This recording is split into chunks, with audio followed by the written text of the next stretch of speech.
भारत माता की हिंदवी स्वराज्याचे सरसंस्थापक छत्रपती शिवरायांना मानाचा मुजरा करतो। लोकमाता अहिल्यादेवी होळकर यांच्या चरणी नतमस्तक होतो। भारतीय राज्यघटनेचे शिल्पकार भारतरत्न डॉक्टर बाबासाहेब आंबेडकर यांना वंदना अर्पित करतो। महात्मा ज्योतिबा फुले, क्रांतिज्योती सावित्रीबाई फुले, लोकशाहीर अण्णाभाऊ साठे अशा सगळ्या महापुरुषांना वंदन करून आज उरण ईश्वरपूर या नगरपालिकेच्या निवडणुकीच्या निमित्ताने मंचावर उपस्थित असलेले आपल्या सर्वांचे लाडके नेते, मंत्रिमंडळातील आमचे सहकारी चंद्रकांत दादा पाटील, आमचे दुसरे सहकारी सदाभाऊ खोत, सुरेशभाऊ खाडे, सुधीरदादा गाडगे, सत्यजितराव देशमुख, विशेष या सभेमध्ये उपस्थित असलेले महाराष्ट्रातील एक अत्यंत ज्येष्ठ नेते आणि आमचे मार्गदर्शक माननीय अण्णासाहेब डांगे, या ठिकाणी मंचावर उपस्थित नीताताई केळकर, जयश्रीताई पाटील, मकरंदजी देशपांडे, सम्राटजी महाडिक, शेखरजी नामदार, शरद लाड, सागर खोत, राहुल महाडिक, विक्रम पाटील, निशिकांतदादा पाटील, केदार पाटील, आनंदराव बापू पवार, संदीपराज पवार, चिमणभाऊ डांगे, प्रसाद पाटील, अनिताताई ओसवाल, मच्छिंद्र सक्तेसर आणि विशेष रूपाने या ठिकाणी उपस्थित आपले उरण ईश्वरपूरचे उमेदवार विश्वनाथ बापू डांगे, या ठिकाणी उपस्थित मंचावरील सर्व मान्यवर आणि उपस्थित सर्व भगिनी आणि बंधूंनो, मला अतिशय आनंद आहे की या शहराचं नाव उरण ईश्वरपूर झाल्यानंतर मी पहिल्यांदाच येतोय। इस्लामपूरला अनेक वेळा आलो, पण उरण ईश्वरपूरला मी पहिल्यांदाच आलो आणि तुम्हाला मागणी करण्याकरता आलो। बघा, 172 वर्ष मागणी चालली होती। सातत्याने इथले लोक म्हणायचे की याचं नाव ईश्वरपूर करा। आम्ही निर्णय केला, नाव ईश्वरपूर केलं। लगेच इथले लोक आले, नुसतं ईश्वरपूर चालणार नाही, ते बदला आणि उरण ईश्वरपूर करा। आम्ही लगेच उरण ईश्वरपूर अशा प्रकारचं नाव या ठिकाणी केलं। आता तुम्ही मागितलं, आम्ही तुम्हाला नाव दिलं। आता आमची मागण्याची वेळ आहे, त्यामुळे आता तुम्ही आम्हाला या उरण ईश्वरपूरचा नगराध्यक्ष आणि इथले नगरसेवक निवडून द्या, म्हणजे पुढच्या काळामध्ये ज्या शहराचं नाव आपण बदललंय त्या शहराला या सांगली जिल्ह्यातले उत्तम शहर म्हणून तयार करण्याचा प्रयत्न हा निश्चितपणे आम्ही करणार आहोत। बंधू भगिनींनो, आज मला याही गोष्टीचा आनंद आहे की आमचे मार्गदर्शक अण्णासाहेब डांगे हे या ठिकाणी मंचावर आहेत आणि विश्वनाथ बापूंना आम्ही उमेदवारी दिली। खरं म्हणजे अण्णासाहेब पक्षात आल्यानंतर त्यांनी काही मागितलं नव्हतं, किंबहुना कुठली अट न ठेवता ते आले होते। पण ज्यावेळी इथलं रिझर्वेशन पडलं त्यावेळी सगळी नेते मंडळी माझ्याकडे आली आणि म्हणाली की बापूंनाच आपल्याला या ठिकाणी लढवायचं आहे, आणि सगळ्यांनी मिळून तो निर्णय घेतला आणि आज मला अतिशय आनंद आहे की आपण हे काम या ठिकाणी करतो। बंधू भगिनींनो, निवडणुका हा लोकशाहीचा उत्सव आहे। भारतरत्न डॉक्टर बाबासाहेब आंबेडकरांनी आपल्याला संविधान दिलं, त्या संविधानाने आपल्याला लोकशाही दिली आणि या लोकशाहीमध्ये एक सुंदर अशा प्रकारची जी व्यवस्था आहे की ज्या व्यवस्थेमध्ये समाजातल्या प्रत्येक व्यक्तीला या संविधानाने एका मताचा अधिकार दिलाय। आपण बघा, टाटा, बिर्ला, अडानी, अंबानी या प्रत्येकाला एकाच मताचा अधिकार आहे आणि तुम्हाला आणि मला देखील एकाच मताचा अधिकार आहे। अशा प्रकारची रचना आपल्या संविधानाने केली।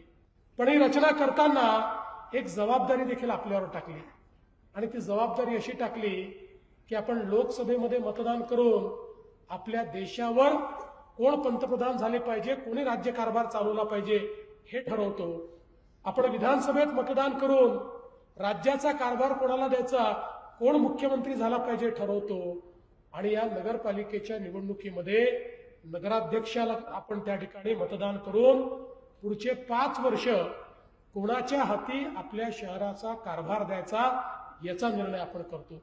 आणि आज खऱ्या अर्थानं या लोकशाहीने सगळ्यात महत्वाचं जर काही केलं असेल तर ज्या काळात आपल्या देशामध्ये राजेशाही होती त्या काळामध्ये राणीच्या पोटातून राजा जन्म घ्यायचा. राणी ज्याला जन्म द्यायची तो राजा व्हायचा. पण आपल्या संविधानाने व्यवस्था बदलली. संविधानाने सांगितलं राणीच्या पोटातून जन्म घेणारा राजा होणार नाही, मताच्या पेटीतून जो जन्म घेईल तो त्या ठिकाणी राज्यकारभार चालवेल आणि आपल्याकरता व्यवस्था उभ्या करेल. आणि म्हणून लोकशाहीच्या उत्सवामध्ये आपण सगळे आज या ठिकाणी निवडणुकीच्या निमित्ताने मतदान करण्याकरता एकत्रित आलो. आज आपण लक्षात घेतलं पाहिजे की या ठिकाणी आपला देश जेव्हा स्वतंत्र झाला तेव्हापासून आपण नेहमी ऐकतो की भारत हा गावांमध्ये राहतो, गावांचा विकास झाला पाहिजे, छोट्या छोट्या गावांचा विकास झाला पाहिजे. आणि खरंही आहे, भारत हा गावांमध्ये राहतो. त्यामुळे गेले 60-65 वर्ष आमची सगळी व्यवस्था ही गाव केंद्रित व्यवस्था होती, ती योग्य होती. पण ही गाव केंद्रित व्यवस्था करता करता आमच्या राज्यकर्त्यांना शहरांचा विसरच पडला. त्यामुळे 65 वर्ष भारतातल्या आणि महाराष्ट्रातल्या शहरांकरता केंद्र सरकारमध्ये आणि राज्य सरकारमध्ये शहरांच्या नियोजनाकरता, शहरांच्या व्यवस्थांकरता, शहरामध्ये विकास करण्याकरता कोणत्या योजना नव्हत्या. फार काही निधी हा कुठेही त्या ठिकाणी शहरांकरता ठेवला जात नव्हता. परिणाम काय झाला? शहरं तर वाढत गेली, कारण अन्न, वस्त्र, निवारा, शिक्षण, आरोग्य, रोजगार याच्या संधी शहरामध्ये असल्यामुळे लोक गावातनं शहरामध्ये यायला लागले, लोक येत गेले, लोकसंख्या वाढत गेली, पण शहराचं नियोजन मात्र झालं नाही. परिणाम काय झाला? जी मंडळी आली, राहायला जागा नव्हती, अतिक्रमणं झाली, झोपडपट्ट्या तयार झाल्या, ज्याला जिथे जागा मिळेल तो बिचारा तिथे जाऊन बसला आणि त्यातनं शहराची घनता मोठ्या प्रमाणात वाढली. आणि मग लोकसंख्या वाढल्यानंतर पिण्याच्या पाण्याचं संकट तयार झालं. मग त्या ठिकाणी नाल्या निघाल्या, त्या नाल्यातनं सांडपाणी वाढायला लागलं, त्यातनं मैला व्हायला लागला, त्याचा वास, त्यातनं मच्छर, त्यातनं रोगराई, अशा सगळ्या गोष्टी झाल्या. मग तेच पाणी आपल्या विहिरींमध्ये जायला लागलं, आपल्या नाल्यांमध्ये जायला लागलं, आपल्या ओढ्यांमध्ये जायला लागलं, त्यातनं एक पाण्याचं प्रदूषण निर्माण झालं. लोकसंख्या वाढल्याबरोबर कचरा देखील वाढला. शहरामध्ये ठिकठिकाणी कचऱ्याचे ढीग दिसायला लागले. कचऱ्यावर प्रक्रिया करण्याकरता कुठल्या योजनाच नव्हत्या. त्यामुळे आपली शहरं ही मोठ्या प्रमाणात बकाल झाली. पिण्याचं पाणी नाही, कचऱ्याचा निचरा नाही, सांडपाणी, घाणपाणी याचा प्रादुर्भाव, अशा पद्धतीनं शहरातलं जीवनमान हे मोठ्या प्रमाणात खाली जाताना आपल्याला पाहायला मिळालं. पण बंधू भगिनींनो, 2014 साली ज्यावेळी माननीय मोदी साहेब पंतप्रधान झाले त्यास मोदी साहेबांनी सांगितलं की भारत हा गावांमध्ये राहतो तसाच तो शहरांमध्ये राहतो. गावाचा तर विकास करायचाच आहे, पण शहरांचाही विकास आपल्याला केला पाहिजे. आणि म्हणून मोदीजींनी अनेक योजना या ठिकाणी आणल्या. आपण जर महाराष्ट्राचा छोटा विचार केला तर महाराष्ट्रामध्ये 6.5 कोटी लोक महाराष्ट्राच्या 40,000 गावांमध्ये राहतात आणि तेवढेच 6.5 कोटी लोक उरण, ईश्वरपूर सारख्या केवळ 400 शहरांमध्ये राहतात. म्हणजे 40,000 गावं आणि 400 शहरं, अर्धे लोक इकडे, अर्धे लोक तिकडे. हे जे अर्धे लोक, अर्धी लोकसंख्या ही जी गावांपासून, ही जी शहरांमध्ये राहते, यांचं जीवनमान बदलण्याचं एक मोठं आव्हान हे मोदीजींनी स्वीकारलं. मोदीजी असं म्हणाले की खऱ्या अर्थानं आपल्याला ही शहरं बदलावी लागतील. याचं कारण देशाच्या जीडीपीच्या 65% जीडीपी हा शहरात तयार होतो. वस्तू आणि सेवांची निर्मिती शहरात होते, रोजगाराची निर्मिती शहरात होते, आरोग्य व्यवस्था आणि शिक्षणाची व्यवस्था ही शहरात असते. त्यामुळे शहरांचं चित्र बदललं पाहिजे, त्या ठिकाणी सोयी दिल्या पाहिजेत, तिथला गरीब माणूस, तिथला मध्यमवर्गीय याचं जीवनमान बदललं पाहिजे. आणि म्हणून देशामध्ये पहिल्यांदा मोदीजींनी स्मार्ट सिटी सारखी योजना, अमृत शहरांसारखी योजना, स्वच्छ भारत शहरी योजना, प्रधानमंत्री आवास योजना शहरी योजना, हर घर जल शहरी योजना, अशा वेगवेगळ्या योजना शहरांकरता तयार केल्या. आणि देशाच्या मध्यवर्ती सरकारने, केंद्रीय सरकारने पहिल्यांदा लाखो कोटी रुपये शहराच्या विकासाकरता देणं सुरू केलं. आपण जर विचार केला तर एकट्या महाराष्ट्राला या अमृत योजनेच्या माध्यमातून मोदी साहेबांनी 50,000 कोटी रुपये या ठिकाणी दिले. आणि आज गावोगावी अनेक जे आपले कामं चाललेले आहेत ते कामं याच माध्यमातून चालले आहेत. आपण बघा, हे इतकं जुनं शहर आहे, अनेक मोठे मोठे नेते या शहरात आहेत, पण ज्यावेळी मागच्या काळामध्ये आपल्या सगळ्यांच्या आशीर्वादाने आपली नगरपालिका निवडून आली आणि निशिकांत दादा त्या ठिकाणी अध्यक्ष झाले, त्यावेळी मी मुख्यमंत्री होतो आणि आपण पहिल्यांदा भुयारी गटाराकरता या शहराला पैसा दिला. इतक्या वर्षामध्ये या शहरामध्ये भुयारी गटाराची योजना नव्हती. आपण जवळपास 69 कोटी रुपये हे त्या काळात दिले. 49 किलोमीटर भुयारी गटाराचं काम पूर्ण झालं, पण त्यांनी पूर्ण शहर अजून कव्हर झालेलं नाहीये. मध्यंतरीच्या काळात काही काळ आपलं सरकार नसल्यामुळे या कामामध्ये खंड पडला, पण आता पुन्हा 160 किलोमीटर करता 198 कोटी रुपये या शहराला आवश्यक आहे. आणि निश्चितपणे बापू निवडून आल्यानंतर ते पैसे आपण या शहराला देणार आहोत. आणि या शहरामध्ये 200 कोटी रुपयाची भुयारी गटाराची योजना करून या शहरामध्ये कुठेही नाली वाहणार नाही, कुठेही मैला दिसणार नाही, घाण पाणी हे कुठल्या नदी नाल्यात जाणार नाही, तर हे सगळं एसटीपीच्या माध्यमातून स्वच्छ होईल, त्या पाण्यावर प्रक्रिया होईल, त्यातला जो मैला आहे तो खतामध्ये परिवर्तित होईल आणि जे स्वच्छ पाणी आहे ते पाणीच नदीमध्ये आणि नाल्यामध्ये सोडण्याचं काम आपण करू. अशा प्रकारची व्यवस्था आज या ठिकाणी आपण करतो. आपण बघा, ही मोठी मोठी कामं का करू शकतो. पूर्वीच्या काळामध्ये या ठिकाणी नगरपालिकांना पैसे देणे हा विषयच नव्हता, कारण राज्यकर्त्यांनी ते कधीच केलं नाही. पण आज आपल्या पाणी पुरवठ्याची योजना देखील या ठिकाणी तयार झाली. 24/7 ची योजना या शहराला आपण लागू करतो आणि जवळपास या ठिकाणी 123 कोटी रुपये त्या योजनेकरता आपण त्या ठिकाणी देणार आहोत. आणि जवळपास 27 पाणी रोज या शहराला मिळेल, कारण मोदीजींनी आपल्याला सांगितलं महाराष्ट्रातल्या प्रत्येक शहरामध्ये माता भगिनी रोज ज्यावेळेस नळ उघडेल त्यावेळेस तिच्या नळाला पिण्याकरता स्वच्छ पाणी हे मिळालंच पाहिजे. आणि म्हणून आज हजारो कोटी रुपयाच्या या सगळ्या योजना या ठिकाणी आपण हातामध्ये घेतलेल्या आहेत. आज घनकचऱ्याचं व्यवस्थापन आपण करतोय. महाराष्ट्रातल्या 300 पेक्षा जास्त शहरांमध्ये घनकचऱ्याचं व्यवस्थापन आपण सुरू केलं आहे. शेवटी हा जो घनकचरा आहे, एकेकाळी आपल्याला तो बर्डन वाटायचा.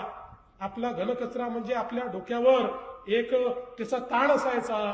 पण आता आपण सर्क्युलर इकॉनॉमीमध्ये आलोय. म्हणजे काय, आता nothing is waste, everything is wealth. काही वेस्ट नाही आहे, सगळं वेल्थ आहे.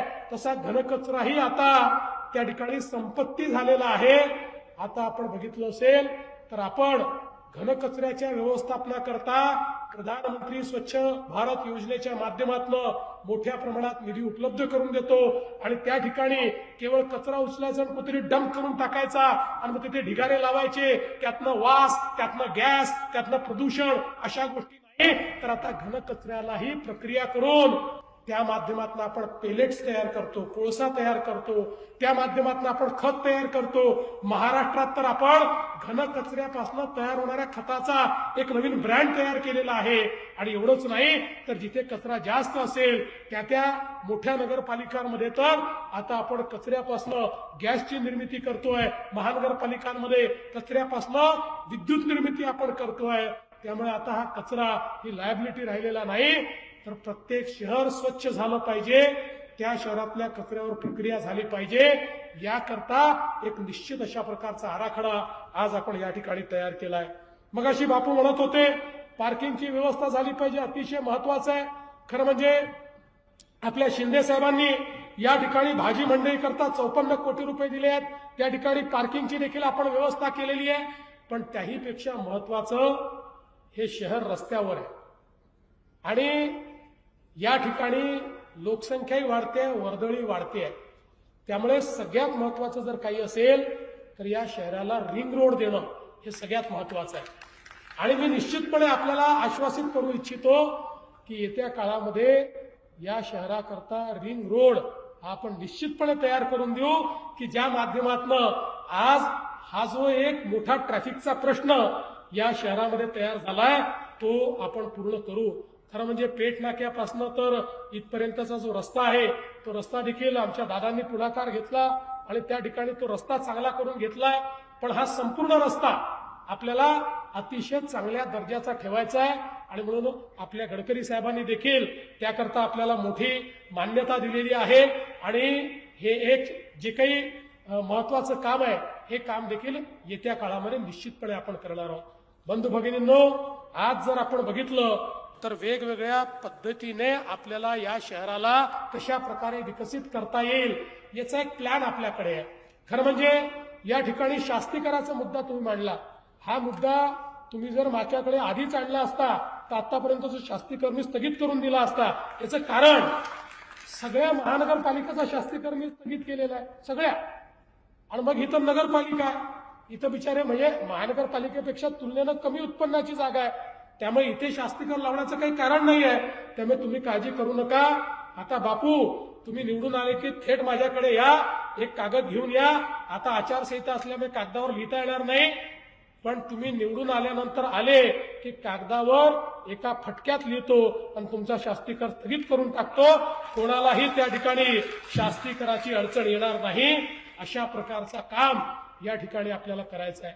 खरं म्हणजे बघा, मी आपल्याला एकच गोष्ट सांगण्याकरता आलो आहे. मी आता इतके दिवस झाले या ठिकाणी नगरपालिकेच्या निवडणुकीचा प्रचार करतोय. रोज 6-7 शहरांमध्ये मी जातो. पण कुठल्याही शहरात गेल्यावर कोण्या नेत्यावरही टीका करत नाही, कुठल्या पक्षावरही टीका करत नाही. याचं कारण ते करण्याची मला आवश्यकताच नाही आहे. माझ्याकडे विकासाचा कार्यक्रम आहे, तो मी सांगतो. जे केलाय सांगतो, जे करणार आहे ते मी सांगतो. त्यामुळे मला टीका टिप्पणी करून या ठिकाणी मतं मिळवायची आवश्यकता नाही. फक्त एवढंच सांगतो, कोणाच्या मनामध्ये कन्फ्युजन नको म्हणून एकच गोष्ट क्लिअर करून देतो की माझ्या मंत्रिमंडळात आता कुठलीच वॅकन्सी नाही आहे, कुठलीच जागा माझ्याकडे आता नाही आहे. पूर्ण मंत्रिमंडळ आता माझं भरलेलं आहे. त्यामुळे आता मी काही तुम्ही नव्याने मागण्या करू नका. तुमच्यापैकी आता हे जेवढे आमदार बसलेले आहेत आता तुम्ही सगळे वाट पहा. तुमच्यापैकी कोणालाही मंत्री मी बनवणार नाही, बाहेरचा तर विषयच नाही. त्याच्यामुळे आता सध्याची वॅकन्सी नसल्यामुळे मी कोणी काही सांगितलं तरी तुम्ही काही त्याची फार चिंता करू नका. आणि दुसरे काय सांगतात याची चिंता करू. आपण या ठिकाणी विकासाकरता एकत्रित आलेलो आहोत. विकास आपल्याला करायचा आहे. आज बघा, आपण वेगवेगळ्या योजना या ठिकाणी आणल्या.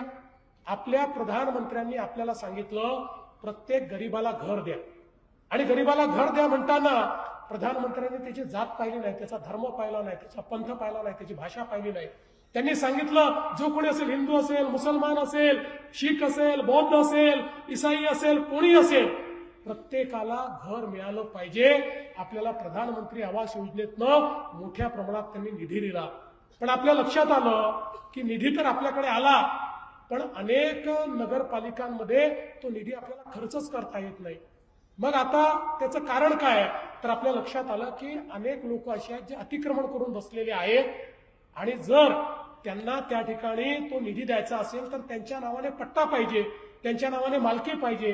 2 महिन्यापूर्वी आपण निर्णय केला की या ठिकाणी प्रत्येक शहरामध्ये जे लोक झोपडपट्टीत राहत आहेत किंवा जे लोक अतिक्रमण करून बसलेले आहेत त्या सगळ्यांचं अतिक्रमण नियमित करायचं आणि त्यांना मालकी हक्काचा पट्टा द्यायचा. आणि मालकी हक्काचा पट्टा देऊन घर बांधण्याकरता 2.5 लाख रुपये देखील त्यांना द्यायचे.